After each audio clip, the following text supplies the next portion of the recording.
आपण पोलीस दलाची पुनर्रचना केलेली आहे। त्या पुनर्रचनेनंतर आपण एकूण पोलीस मध्ये 2,30,277 पद आहे। यापैकी 2,06,047 पद भरलेली आहेत।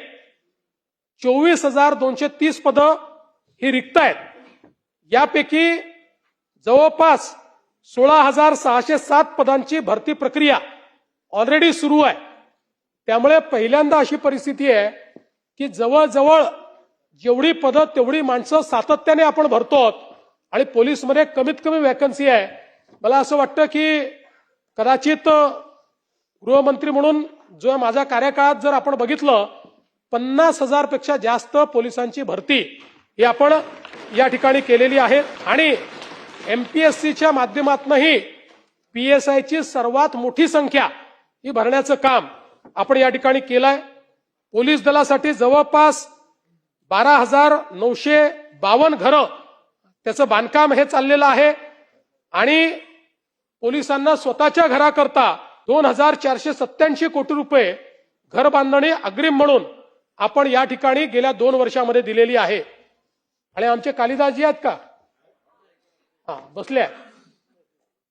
त्यामुळे कालिदासजींचा जो आग्रह असतो विशेषतः पोलिसांच्या करता आपण मुंबई सारख्या ठिकाणी मालकी हक्काची घरं मिळाली पाहिजेत।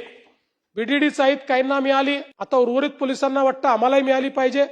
सगळ्या सरकारी कर्मचाऱ्यांना आपण काही मालकी हक्काची घरं देऊ शकत नाही। पोलिसांकरता काही वेगळ्या गोष्टी आपण केलेल्या आहेत आणि म्हणून या संदर्भात काही कोर्ट केसेसही चाललेले आहेत।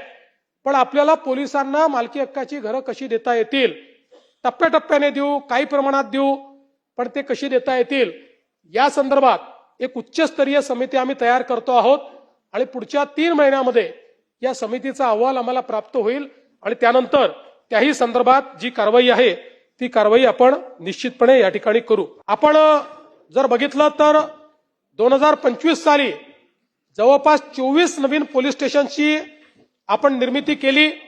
हे याकरता महत्वाचं आहे की जवळजवळ 15-20 वर्ष आपण पोलीस स्टेशन तयार करत नव्हतो, पण आता मोठ्या प्रमाणात आपण पोलीस स्टेशन तयार करणं सुरू केलेलं आहे आणि डायल 112 ही जी आपली सेवा आहे या सेवेच्या अंतर्गत आपला आता रिस्पॉन्स टाइम हा दरवर्षी चांगला होतोय।